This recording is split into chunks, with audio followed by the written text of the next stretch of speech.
Oh, this is the Game Philosopher, and today's going to be a very quick video because, for one, this is not really a topic which I would think deserves a lot of attention. Secondly, because I had already covered a lot of what was needed to be known in the last video, which was on anecdotes. Now, right now we're talking about, of course, statistics and the use of statistical argumentation. Now, there are some issues with statistical argumentation which are very simple issues. One of which is that they're not going to tell you anything particular because, well, they're not anecdotes. They're actually based off of uh, a lot of times these set up premises and perimeters. For example, if I were to say how many people like hot dogs and interviewed just people around a few different local cities, it would be a perimeter within those local cities where I'd get this information. Or if I were to say 1,000 out of 500 or whatever, and interviewed 1,000 people and got that entire thing, but the people tended to be chosen by me in a particular way. So I would not choose just random people, but rather, let's say, a few men, like 500 men, 400 uh, men, 500 women of different cultural backgrounds of my own choice.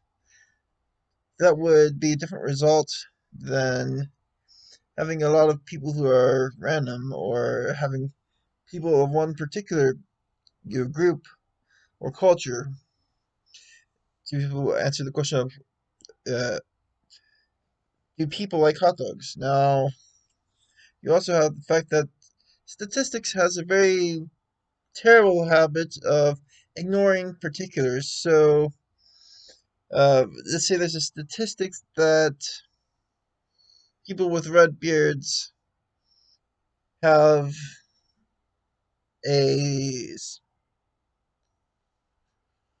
I don't know, terrible time talking with people. That's not really going to be quite true because there could be someone with a red beard who might do a decent job at it, a halfway decent job at it, and in that,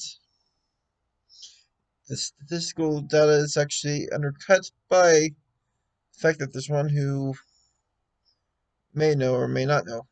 Now, furthermore, when it gets to higher statistics, to say, for the example of an election, since it's political season in the United States, if one person votes when there's millions and millions of people voting, it's not really going to do much, statistically speaking. It will almost be as if that one vote only counted for a very small decimal of the greater number. So a lot of times, people's votes don't actually totally count as much as collective voting in order for different changes to be done. So you might want to consider that, by the way, as a little freebie that you should think about next time you vote, which will be soon if you're an American. Have not only yourself, but ask your friends to vote for a particular candidate and say why. And you might even use anecdotal, you might use statistical, you might use syllogistic logic, you might use uh, categorical, anything to convince these guys that they must vote for your side of things, so that your influence actually statistically improves to where you're not such a decimal, but perhaps 1% of the population, or which would be actually a lot of friends, by the way. But uh, I'm just saying that these bigger numbers, when you get to the millions, the tens of thousands, and all, but the whole entire idea of what makes up a percentile actually ends up changing. So that's another thing you have to think about when you're using statistical evidence So a lot of people will say, for example, 1% not a lot, but when you consider how many cases are being done for a particular topic, that 1% could be thousands and thousands, and 1% could be 1%, that 1% could be 100 people. It could be anything. So there's that. Now, I would not recommend, for all these considerations, putting too much hope in statistics. In fact, people a lot of times attack anecdotal evidence, but I think really anecdotal evidence actually does help us out a lot. You actually have to combine them with the statistical evidence in order that a very strong argument can be made. Because if you take the statistical and then you take the anecdotal actually tends to teach us more things about particular cases.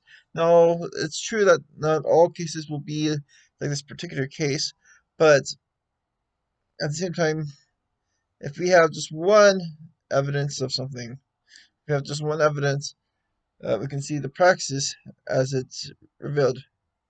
Now, as I said, this is a short video, and I'm going to work on another video soon. So I'm going to go ahead and end this video. Like, comment, subscribe. Thanks for watching the Game Philosopher channel.